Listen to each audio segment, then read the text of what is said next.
नमस्ते। नववर्ष की हार्दिक शुभकामनाएं।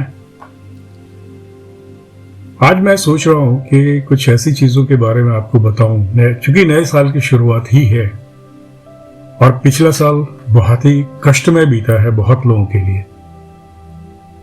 लेकिन पिछले साल के कष्ट को जिन लोगों ने हिम्मत के साथ झेला और काम किया वही सक्सेसफुल हुए।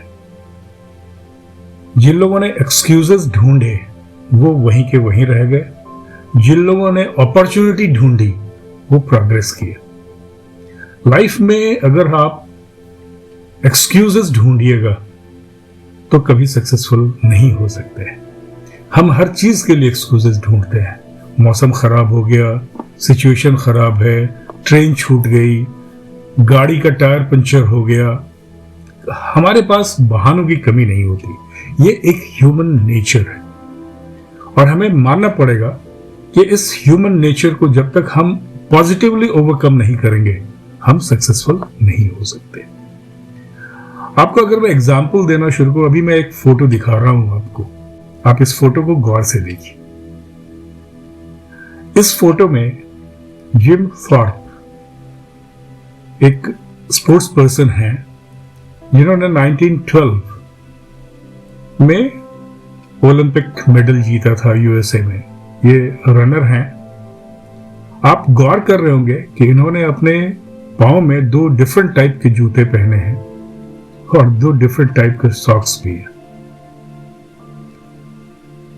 कहानी यह है जो नेट पे उपलब्ध है इंटरनेट पे, कि जब जिम थॉर्प फाइनली रन के लिए जा रहे थे तो उनके जूते गायब हो गए। अब देखिए, बहाने तो वो खोज सकते थे, मेरे पास जूते ही नहीं है, मैं क्या करूंगा। उन्हें हारने का डर सता सकता था तो बहाना बहुत अच्छा था, जूते ही नहीं मिल रहे। लेकिन हार की चिंता नहीं थी उन्हें दौड़ना था, उन्हें भाग लेना था। वे बहाने नहीं ढूंढ रहे थे, वे सॉल्यूशन ढूंढ रहे थे। लकीली उनको गार्बेज बिन में दो डिफरेंट जूते मिल गए। दोनों जूते अलग अलग पांव के थे लेकिन डिफरेंट थे। उन्होंने उसे पहना। जब वो पहना तो उन्हें महसूस हुआ कि एक जूते का साइज बड़ा है, दूसरा ठीक ठाक। तो आप जो सॉक्स देखे होंगे डिफरेंट, एक में उन्होंने डबल सॉक्स पहना और दूसरे में सिंगल सॉक पहना। एज अ रिजल्ट उनके जूते कम से कम दौड़ने लायक सपोर्टिव हो गए और वो भागे, उन्होंने गोल्ड मेडल जीता। अगर वो एक्सक्यूज ढूंढने लगते ना तो शायद एक्सक्यूज उनको हार में तब्दील कर देता, उनकी जीत को। लेकिन उन्होंने एक्सक्यूज नहीं ढूंढा, उन्होंने सॉल्यूशन ढूंढा। एक और कहानी सुनाना चाहूंगा मैं, उसके बाद कुछ एग्जांपल्स दे दूंगा रियल लाइफ की। अगर आप ध्यान देंगे, आपने एक कैरोली ट्रैकर्स का नाम सुना होगा। He was a Hungarian shooter. 1938 में he was the national champion of Hungary in pistol shooting. और 1938 में यह माना जा रहा था जो 1940 का ओलंपिक होगा उसमें तो ये गोल्ड मेडल जीतेगा ही जीतेगा। That was the belief. Karoly Takacs was employed by Hungarian army और जैसा होता है आर्मी का कैंप होता है, ट्रेनिंग होती है।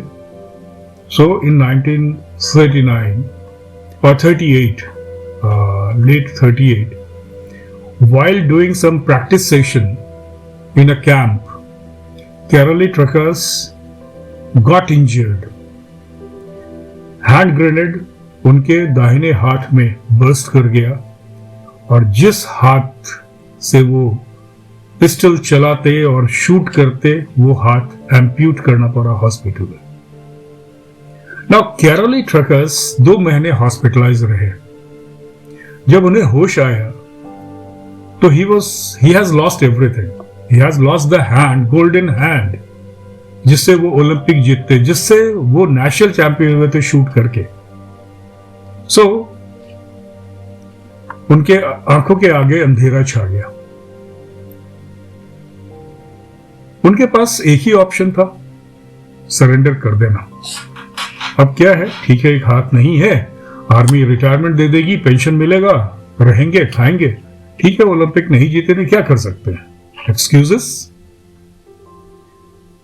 But he had another option also which he thought of, which we never thought of normal circumstances में, that he has not lost everything. He had not lost everything. If he had lost right hand, there was another hand available to him, which was left hand. And he decided to work on his left hand, make him as competent as right, and to participate in the Olympic. So he started practicing. After getting released from hospital, he started practicing with his left hand. बाएं हाथ से उन्होंने practice शुरू की. और 1939 में जब national champion हुआ to select the participant to participate in 1940 Olympic, Carolee Tracus reached the spot to participate in the game. All people appreciated, all people clapped, not because he is participating, but because they thought he has come to cheer up all those who are participating, because he doesn't have the hand with which he used to shoot. So वो participate क्या करेगा? But he showed his willingness to participate. They were surprised. He participated in the national championship and he won the gold medal with his left, or the only hand available with him. I should say only hand that was available to him. Now he was selected for the Olympic 1940 Olympic. He was preparing day and night. He was preparing hard because there is an onerous responsibility on his shoulder. है ना? 1940 Olympics was deferred before war. And he lost hope to participate. Again 1944 के लिए तैयारी उसने शुरू कर दी. उस दिन से ही वो लग गए और 1944 की तैयारी शुरू की. नेशनल चैंपियन वो जीतते रहे लगातार. इस बीच में हंगरी में 1944 का जब टाइम आया ओलंपिक का, सेकेंड वर्ल्ड वॉर की वजह से उसे भी डिफर कर दिया गया. Will be surprised, he has lost all his hopes. क्योंकि 1948 के ओलंपिक में उनकी उम्र हो जाएगी 38 साल की. 44 में वो 34 साल के थे. काफी यंग शूटर्स आ जाएंगे जिनके आई साइट काफी अच्छे हैं, स्ट्रेंथ है, फोकस है, डिटर्मिनेशन है. 1948 में पता नहीं क्या होगा. But he participated, he continued to win the national games, and he was selected for even 48 Olympic, and in 48 the Olympic held successfully. And who won the gold medal in shooting, pistol shooting? Carolee Tracus, the man with only hand. He won the gold medal. And not only in 1948, he won in 1952 as well at the age of 42. Against all odds. This is called determination. This is called positivity. This is called not looking for excuses and converting every failure as an opportunity to succeed. हम लोग हर चीज के लिए life में ना, जो भी तकलीफ होती है, ईश्वर को गाली देते हैं, सीनियर्स को गाली देते हैं किसी चीज के लिए, सिस्टम को गाली देते हैं, कंट्री को गाली देते हैं. We always look for alibi, बहाना ढूंढते हैं हम, मैं भी, आप भी, सारे लोग. हम इनसे अगर सीखें तो मेरे ख्याल से काफी कुछ हम लाइफ में सीख सकते हैं. लेकिन हमने, अगर आप देखिएगा कि हमारे पास लाइव एग्जाम्पल्स हैं.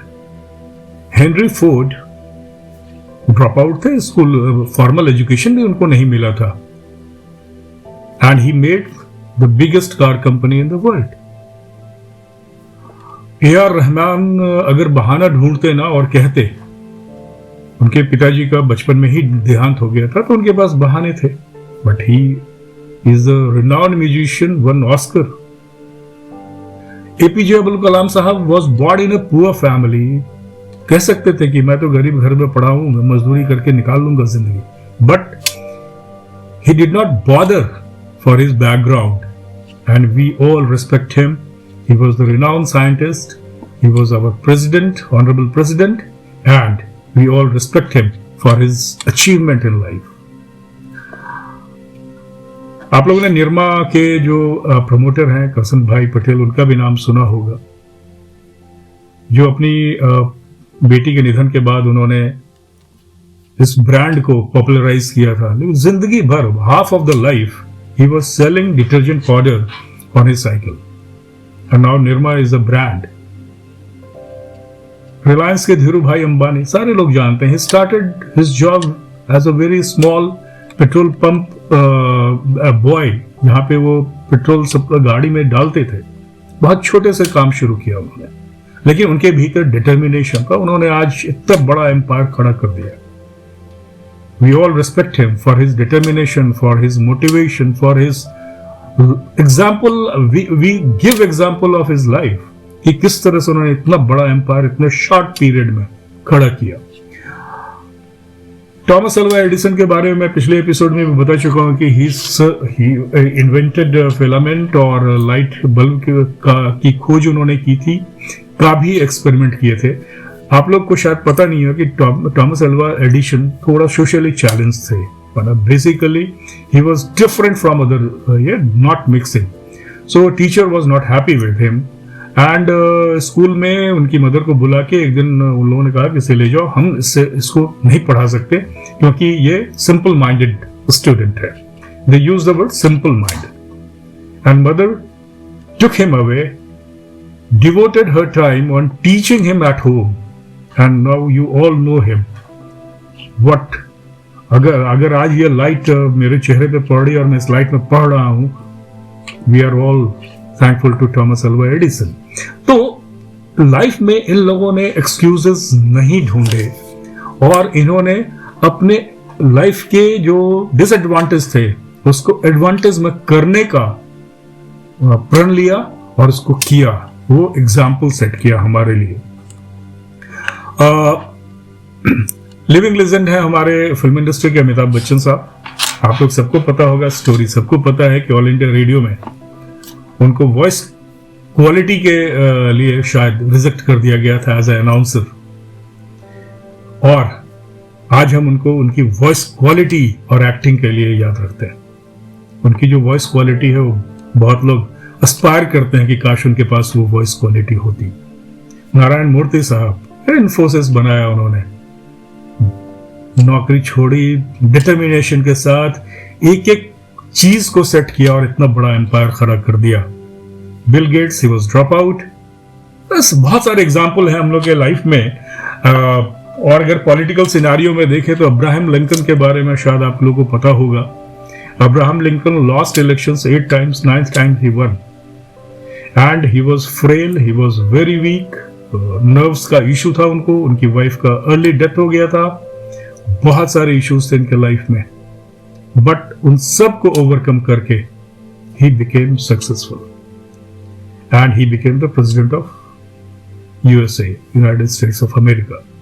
तो ये सारे जो एग्जाम्पल मैंने आप लोगों को बताए हैं वो इसलिए बताए हैं कि ये लोग भी चाहते तो एक्सक्यूज ढूंढ सकते थे, ये लोग भी चाहते तो बहानेबाजी कर सकते थे। ऐसे और भी एग्जाम्पल हैं लाइफ में। मेरा ये कहना है कि जिंदगी में जब जो रिस्पॉन्सिबिलिटी आपने ली है उसको फुलफिल कीजिए। बाधाएं आएंगी, बाधाएं विभिन्न तरह की आएंगी, लेकिन उन बाधाओं को पार करने का तरीका भी आपके पास है, साहस भी आपके पास है, हिम्मत और सॉल्यूशन ढूंढने की कुवत भी आपके पास है। तो आप कभी भी एक्सक्यूज मत देखिए, नेगेटिव साइड मत देखिए, ये मत देखिए कि ये तो हो ही नहीं सकता। आप ये देखिए कि ये क्यों नहीं हो सकता और उसको कैसे किया जा सकता है। Last 2 years, 1.5 year was Covid period. हमारा इकोनॉमी सफर किया, है ना, हमारी जीडीपी जो बहुत अच्छे रेट पे ग्रो कर रही थी वो इम्पैक्ट हो गई, लेकिन आप देखेंगे कि धीरे धीरे सब कुछ फिर से सुधर रहा है। सारे लोगों ने, चाहे वो हेल्थ वर्कर्स हों, हॉस्पिटल में, चाहे वो एसेंशियल सर्विसेज के वर्कर हों, बैंकर्स हों, और भी लोगों ने, सारे लोगों ने मिलके यहां पर काम किया और जो काम नहीं हो पाया उसको कन्वर्ट किया। बाद में जब मौका मिला, फर्दर अपॉर्चुनिटी ढूंढी गई। डिजिटल इंडिया का नारा हम लोग दे रहे थे, लेकिन डिजिटल इंडिया का सपना हम लोगों ने कोविड पीरियड में पीक पे ले गया। नाउ इंडिया का जो डिजिटल ट्रांजैक्शन है वर्ल्ड में सबसे ज्यादा है, और ये अपॉर्चुनिटी ढूंढी हमारी फिनटेक कंपनीज ने, अपॉर्चुनिटी ढूंढी हमारी बैंक्स ने, और उन्होंने कस्टमर्स को धीरे धीरे टेक्नोलॉजी के प्लेटफॉर्म पे डालना शुरू कर दिया। आप सारे लोगों ने सहयोग किया। तो मेरा ये कहना है कि आप सारे में बहुत ही कैपेबिलिटी है। आप जिंदगी में, चाहे वो पर्सनल लाइफ हो या प्रोफेशनल लाइफ हो, एक्सक्यूज मत ढूंढिएगा। बाधाएं आएंगी, हर्डल्स आएंगे, लेकिन अगर आपके सामने में 4 फीट ऊंची दीवार होती है तो आप थोड़ा दूर से दौड़ के आते हैं। अगर 2 फीट की होती है तो थोड़ा पास से ही दौड़ के आप कूद जाते हैं। तो आपको यह समझना होगा कि जो बाधा है वो कितनी बड़ी है और उसके लिए आपको कितना एफर्ट लेना होगा। All the best to you all. नया साल है, नए साल में अपॉर्चुनिटीज काफी आएंगी। काफी हिम्मत के साथ आप लोगों ने काम किया और आगे भी काम करते रहिएगा। Success will be yours if you have put in your 100%, and if you have not thought ever, कभी दिमाग में यह बात आपने नहीं लाया कि आप कमजोर हैं या आपसे यह नहीं हो सकता है। एक चीज है, अपने बारे में अपने पे भरोसा रखना सीखिएगा तो सब कुछ अच्छा होगा। दूसरों पे भरोसा करने से पहले अपने पर भरोसा करना सीखिए। आप में वो कैपेबिलिटी है, उस कैपेबिलिटी को पहचानिए। We all are capable and we all are having the strength to overcome all kinds of problem, all kinds of hurdles, all kinds of बाधा। और अंत में मैं इस पूरे एपिसोड के निचोड़ के रूप में अयोध्या सिंह उपाध्याय हरिवाद जी की एक कविता है, उसकी कुछ पंक्तियां, चंद पंक्तियां निचोड़ के रूप में लेके आया हूं। कृपया सुनिएगा। देखकर बाधा विविध बहुविघ्न घबराते नहीं, रह भरोसे भाग के दुख भोग पछताते नहीं। काम कितना ही कठिन हो किंतु उकताते नहीं, भीड़ में चंचल बने जो वीर दिखलाते नहीं। हो गए एक आन में उनके बुरे दिन भी भले, सब जगह सब काल में वे ही मिले फूले फले। आज करना है जिसे करते उसे है आज ही। That is what I always used to say, कि finish of day's job same day, work life will be balanced automatically. आज करना है जिसे करते उसे हैं आज ही, सोचते कहते हैं जो कुछ कर दिखाते हैं वही। मानते जो भी हैं सुनते हैं सदा सबकी कही, जो मदद करते हैं अपनी इस जगत में आप ही।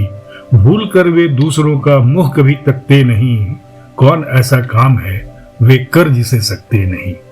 कौन ऐसा काम है वे कर जिसे सकते नहीं। आप सबों को हार्दिक शुभकामनाएं। नमस्कार, फिर मिलेंगे।